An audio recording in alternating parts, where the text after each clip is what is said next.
What is the key to Larry David's success? I'm going to talk about that right after this. Hey everyone, I'm Yoel and welcome back to my YouTube channel. So grateful to have you. And in today's video, I'm actually super excited about this one because one of my favorite, if not actually my favorite TV show of all time is Curb Your Enthusiasm. And the founder, Larry David, is bringing back another season. He claims it's his last. I think he says that every single time, and nobody really wants to believe it. But so he says, it's back for one last hurrah. And it got me thinking about it because what is it? I've done some other videos about some other personalities. I've done one on Joe Rogan and Adam Sandler. And it got me thinking, what is it about Larry David that's resonated so well with audiences? Obviously, not just for Curb Your Enthusiasm, but for his previous co-creation, Seinfeld, along with, of course, Jerry Seinfeld. And I thought I would do a little video sharing some of what I feel to be the secrets to Larry David's success, if you will. Okay, so as usual, I've jotted down some notes here. And this is going to be fun because as I was doing some prep for this and looking for some video clips, I found myself laughing just thinking about Larry David, and thinking about Curb Your Enthusiasm gets me all giddy and giggly. And so I'm very excited to launch into this. Okay, so let's dig in. What is it about Larry David? What are the secrets to Larry David's success? What is it about Larry David that's made him so successful? Let's talk about what I feel are at least some of the secrets to Larry David's success. So the first thing I jotted down here, actually is quite interesting. These are from different interviews of Larry David that I've seen, and that is that he has persevered despite failure. Okay, for a substantial part of Larry David's life, you couldn't really call him a commercial success. I don't want to say a failure as a person, of course not, but commercially, in terms of as an artist, as a comedian, you couldn't exactly call him to be the most successful person. Now that said, he was hired to be a writer on Saturday Night Live, which is a huge accomplishment in and of itself. As much as Larry David kind of plays that down, he was a writer on Saturday Night Live. That's actually where he met Julie Louis-Dreyfus, and I'll get into the supporting cast that he has as another secret to his success in just a bit. But in terms of his achievements up until Seinfeld started, yes, Jerry Seinfeld chose him, probably the smartest decision Jerry Seinfeld ever made, chose Larry David to be a creator along with him to write the show Seinfeld. But overall, Larry David was kind of plugging away in the back rooms, if you will, writing skits for Saturday Night Live, which were not picked up. In fact, the famous Seinfeld episode where George storms off and then tries to pretend like it never happened and wanted to keep his job is based on a true story where Larry David had actually done that at Saturday Night Live. He was getting tired of none of his skits ever making it to the air. And one day he just went into I forgot the head honcho. It wasn't Lorne Michaels at the time. Dick Ebersol, maybe it was at the time, from NBC. And he said, I'm out of here. And he stormed off. And already as he was walking out and he couldn't find a cab and he's walking home in the cold and the dark in New York City, he couldn't believe what he had done. And then his friend, the famous, maybe infamous Kenny Kramer, who the character Kramer, of course, in Seinfeld is based on, says to him, why don't you pretend like it never happened? Just show up on Monday and just pretend it never happened. And that turned out to be an hilarious Seinfeld episode. But the point I'm making in all this is that Larry David did not really succeed right away in his career, okay? Despite the fact that he was hired by Saturday Night Live, nothing was getting done in terms of getting his skits on the air, but he kept persevering. He didn't give up in his own Larry David funny kind of way. You're never going to find him getting up and giving a talk on perseverance and all that. He'd probably be laughing at the ludicrousness of this video, if you will, in terms of the fact that I'm using him as an example for perseverance. But look, the proof is in the pudding. He ended up creating Seinfeld. It became a mammoth success, and he had to persevere in the Seinfeld series as well, because as is famously known as well, he thought it would be like a one-off type of thing. We'll do a pilot, we won't get picked up, and then they get picked up for a couple of episodes, and he's like, oh my gosh, how am I going to write more of this? I've never written a full episode in my life, and now I've got to write, I think it was 4 that they were picked up for initially in the first season. And then they got picked up again, and it's another 4 episodes, and then it was like 13, and he's like, oh my gosh, I think he was literally in tears. I saw in a Howard Stern interview with Larry David from 2015 talking about the fact that he was literally in tears from fear of how he's going to get through. And then Seinfeld obviously ended up becoming what it was. And Larry David had to persevere. He had to prove to himself that he could do it. So even if he would kind of downplay it and poo-poo what I'm talking about now, the reality is that he had to persevere. And then again with Curb, I don't know if Larry David expected it to go this long, and he again would talk about not doing more seasons, but he kept doing more and more seasons. And here we are in 2024, and there's yet another Curb Your Enthusiasm season. So Larry David, to me, is really a model for perseverance, for proving that even if you don't succeed initially and you experience failure, no matter where you are in life, you can persevere and you can have faith in yourself and the skills that you have.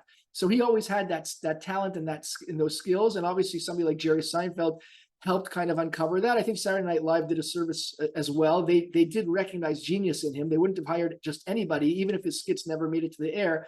But Jerry Seinfeld was really the one who kind of helped him bring that out. And then he kept going. He never gave up. Even though he wanted to many, many times, he didn't. That's another lesson, by the way. A lot of times you'll feel like you actually want to give up, but you keep, to use the cliche, you keep putting one foot ahead of the other. And that's what Larry David did. He kept putting one foot ahead of the other, churning out show after show.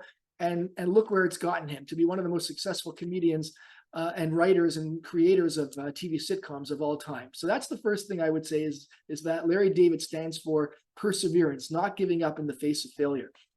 Now, the second thing that I have here on my list, actually, it's not in order. I kind of numbered it afterwards, is that Larry David, as I referenced or alluded to before, he surrounds himself with great people. Okay. Now look at the cast of Seinfeld, for example. Now you can't say that only Larry David gets the credit for that. Of course, Jerry Seinfeld had a hand. And of course, the casting director, is his name John Hirschfeld? I'm forgetting it now. Forgive me if you're watching this.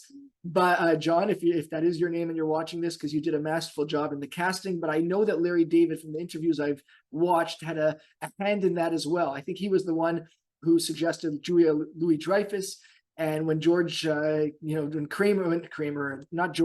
when Jason Alexander auditioned for the role, Larry David spotted talent in him immediately. One thing, though, that Larry David does acknowledge is that he did not spot the talent in Michael Richards initially. Okay, I think he thought he was too goofy, but Jerry Seinfeld actually gets credit for that. Jerry Seinfeld thought he was perfect for the role, and he turned out to be right. And Larry David very graciously acknowledges that. But overall, looking at the cast that he surrounded himself with at Seinfeld, and obviously he had to find great writers, and I'm sure Larry David had a huge role in that. Continuing on to Curb Your Enthusiasm and watching the cast that he surrounded himself with, that show would not be the show it is without the talent of those around him as well. I think they kind of get lost in the limelight because Larry David is the face, obviously, and deservedly so, is the face of Curb. But really, you have great supporting cast. And remember, there isn't a specific script, which is not easy. These actors make it look easy, but really they have to work off a general outline that Larry David prepares, but he doesn't write a full-on script. And actors, especially ones that are more classically trained, are used to working off a script. They memorize lines. That itself is not easy. You have to pick up the right tone and have the emotions, but they still have a script to work with. Here, they're kind of flying. They're kind of working on the fly, and they only have a general outline. So think about the cast that he has, from Jeffrey Garland to, I don't want to get into names because I'm forgetting them all, but Cheryl Hines, the woman who plays Susie Essman, I think her name is, J.B. Smoove. So I am remembering most of the names. I think Richard Lewis, Ted Danson, Mary Steenburgen, and a lot of the supporting cast. They just really make it look seamless. They make it look like it's simple, but anybody, I can't speak from experience. I can't say that I've ad-libbed. I was an actor for a very short time, for a few hours in one episode of a television show, and I'll talk about that in another video and my experience there. But generally speaking, I can't speak from personal experience, but any actors who've been interviewed who've talked about it will tell you that it's not easy to work on the fly like that without having a specific script. So it goes to show you the amazing actors that Larry David chose for Curb Your Enthusiasm and surrounds himself with, and that has to do with the writers as well, the cast and the crew. And I think the fact it's a lesson in life too, that to succeed, you can't do it on your own. You have to surround yourself with good people and the right people, and you have to be willing to take that input and to have people that you trust so that they can just better you. You can't ever do it on your own. Larry David hasn't done it on his own. I'm sure he'd be the first to tell you that. And again, in his Larry David sort of way. And I think that's another key to his success, the fact that he surrounded himself with excellent people. Now, number 3 that I wrote down here is that contrary to Larry David's persona, from everything that I've seen, and nobody's suggesting he's perfect because nobody's perfect, but he seems to be what would be called in the Yiddish term, a real mensch, meaning he's a real good person in many ways. I watched an interview, or I read actually an interview of Elon Gold. So he plays the head of one of the television networks. I don't remember if it was Hulu, but in one of the Curb seasons, Elon Gold plays the head honcho of one of the networks, and he talks about his experience in this article about what it was like to work with Larry David. And he says there that, contrary to what some may think, especially because of the public persona that Larry David created, he actually is quite a great guy. So that when Elon Gold was first cast, Larry David thought he was going to be in the show, and I don't know if they had started filming, but the bottom line is ultimately it was decided at the time that Elon Gold's part would be cut. And Elon said that Larry had called him and was very apologetic, and he was really empathetic and explaining to him that he wished it wasn't that way. And he said that Larry David was the consummate good guy with him. And that's just one anecdote. I'm not going to get into those all the other stories that I've seen about Larry David, but the fact is that Elon Gold really talks about how Larry David was nothing short of a mensch, if you will, a good person to work with. And I think that goes to show you, goes to show you also a certain confidence that Larry David has, that he could create this kind of persona for himself, and he doesn't care. He's okay with that because he's quite comfortable and secure in himself. And I actually didn't write this as another point, but I think that's another secret to success, is having that sort of self-security. And it's funny because you would think, despite all the self-deprecation, and I'm going to get into that in another point, and the way Larry David presents himself to the public, you have to be very secure in yourself in order to give off that type of persona. Okay. And Jason Alexander talks about that a lot as well, because he kind of plays a fictionalized character of himself in the Curb episodes with the Seinfeld reunions, and also in terms of Seinfeld itself, the way he plays the neurotic, persona of Larry David. But Jason Alexander says, I'm really nothing like this in real life. So it's kind of funny for me. And same thing for Larry David. I think he tries to give off that impression that he's really like how he is on Curb in real life. But from, based on interviews I've seen, including the one of Elon Gold, he seems to be quite a good person in many ways that other people would not really expect. And I'm sure there's a lot of things that he does without the fanfare, because he's not about that. He doesn't really care. It goes to show you how secure he is. He doesn't care about the fanfare. He goes about his business. But if you ask actors who have worked with him, they all sing his praises. Elon Gold definitely sings his praises and says he's really different in real life, so to speak, than the persona he gives off. So that, I think, is another key to success, just being a good person and also being very secure in himself. Now, the next thing I jotted down here, so it's kind of similar and piggybacking off that last idea, which is that he does not take himself too seriously. Okay, it's kind of the same idea. You could kind of mix it together with the other idea of being secure in yourself. But I find that successful people, a lot of them, what they have in common is that they do not overly take themselves too seriously, and they're able to kind of flow with things. Again, he gets neurotic about having to come up with new episodes of Seinfeld, and he was getting worried and he was in tears. So I'm not saying he's the most chilled out guy in the world necessarily, but at the same time, he's able to poke fun at himself. Now, I want to be clear about something, that it's not always good to overly self-deprecate, especially if you're the type of person who may have self-esteem issues. One of the ways I find to kind of help yourself grow from that is to not overly self-deprecate. So it really depends on the person, and that's the subject of a different video, the idea of self-esteem and being conscious and not overly self-deprecating. Okay, so it is like everything else in life, it really is a balance. But I think because Larry David is so secure in who he is, he's able to take himself less seriously and self-deprecate.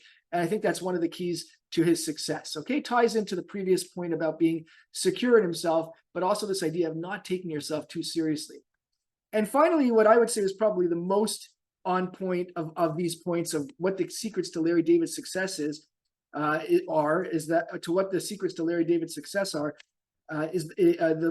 finally, the last point I have jotted down here, and what I would say is probably the most on point, is that Larry David allows one to watch your basic neuroses be played out. So what do I mean by that? That sounds very vague in general. Like, what the heck are you talking about, y'all? So how many of us, for example, let's take one episode of where he's behind the woman in the ice cream shop. What is that banana thing? I love these people that come here. They get 10 samples. And she's choosing different ice cream flavors, and she can't make up her mind. Oh, they're all so good. This one's great. That one's great. How many of us, I know from my own personal experience, where you're behind somebody in line, it happens at the cinema a lot, where people, it's the person behind the counter, what should I watch? As if this person's Roger Ebert.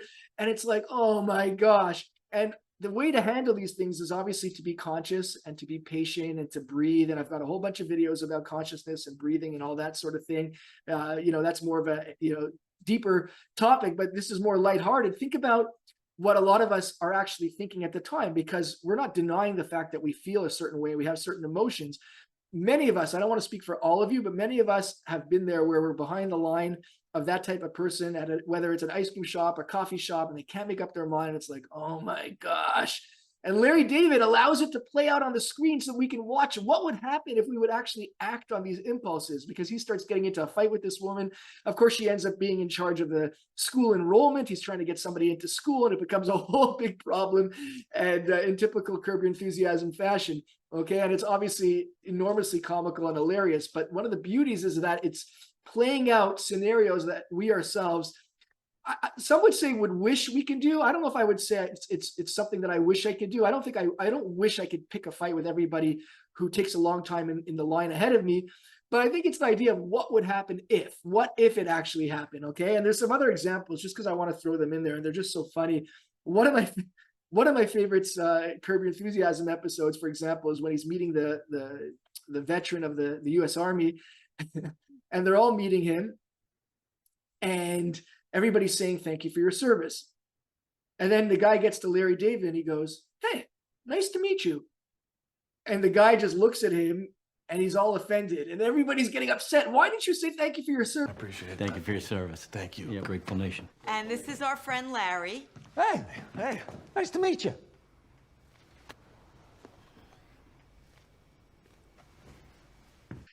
And I myself, there have been times where people expect me, so to speak, to say something at a certain occasion. And I say to myself, why? Like, why is it that I have to say that?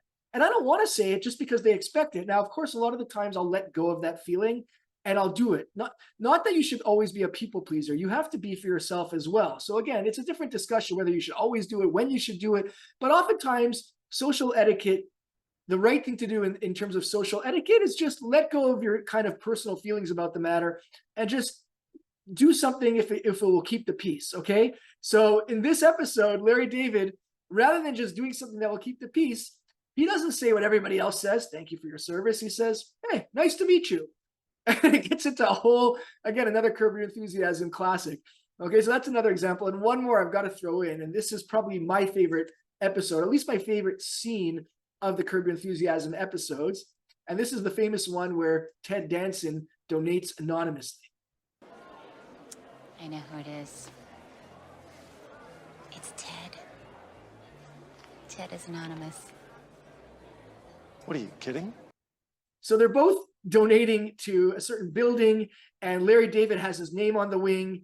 And then he realizes that there's another anonymous donor, and he sees something's awry. And then Cheryl David comes up there, played by Cheryl Hines, comes up to him and goes, you see the anonymous donor over there? It's Ted.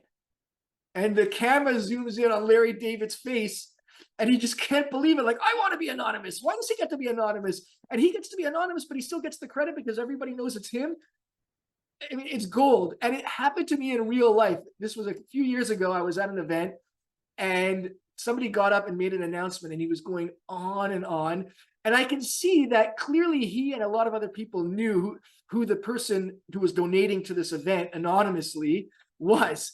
And I turned to the guy, I'm like, what's going on over here with Anonymous? And I think this came after the episode. I don't remember if this was before the episode or after, but either way, I started thinking of this Curb episode when I saw it. And the guy turns to me at this event and he goes, oh yeah, Anonymous. It's Sam. Isn't he amazing? And again, I don't remember if this preceded the Curb episode. And when I watched Curb, I thought back to that. Or if when this happened, I thought to Curb. But it's just it's so true. And again, Larry David acts out what many of us are thinking. And many of us really resonate with seeing some of our neuroses and some of the thoughts and emotions that we have inside that don't make it to the light of day. He actually brings it to the light of day. I really think that's a key to his success, his ability to tap in to those sort of neuroses and feelings that the everyday person, if you will, can really relate to. Some people can't, by the way. A lot of people tell me they cannot understand Curb for the life of them. They don't think it's funny. But I think for the I don't want to say for the majority of people, but certainly for a huge amount, as you can tell by the popularity and success of Curb, it speaks to a lot of people for that reason. I believe that probably the biggest key to success is being able to really capture those neuroses of the everyday person and put them onto screen and give us the ability to watch it and enjoy it and also see it from an extreme point of view, which is what the Curb Enthusiasm episodes represent. Really the extreme example of what could go wrong when you let these neuroses come to light. It's another lesson, by the way, why it's better to let go. Again, depends how you do it. Don't be a people pleaser. It's a whole other topic. But the idea of letting go, because things can become disastrous when we do lose consciousness. And I have talked about that in the previous video. But watching somebody actually lose consciousness and the comedy that ensues as a result of that losing consciousness for something that we can all relate to in everyday life is just pure gold and pure comedy gold. So just to sum up again, some of the key takeaways, the keys to Larry David's success. Number one, he demonstrates how you can persevere and succeed despite failure. Number two is that he surrounds himself with great people. Number three, in real life, he is actually a good person, and that's paid off for him in spades. This also ties into the fact that he surrounds himself with great people. I think the fact that he's such a good person allows him to get that support that he needs from people around him, whether it's acting or the crew or anything like that. Tied to that as well is the idea of not taking himself too seriously, because I would argue that he's very secure with himself despite the persona that he may give off to the public. And finally, the number one, the last point that I jotted down here, which I think is probably the most on point for the keys to his success, is that he allows us to see our deepest neuroses actually played out on screen and to comedic results. So let me know what you think in the comments. What do you think are the keys to Larry David's success? Do you think I'm totally off here? Do you have others to add? What do you think are the keys to Larry David's success? And I'm always curious to see your feedback. Let me know what you thought. I hope you found this video informative, but also fun. I certainly had fun doing it, and I appreciate you watching the video as always, and I'm looking forward to seeing you at the next one. Hey guys, this is your annoying reminder to please hit that subscribe button. You'll be helping me out, and you'll also get notified of the next cool video. And check out the other videos on my channel. There's some great stuff over there, all sorts of topics. Take care.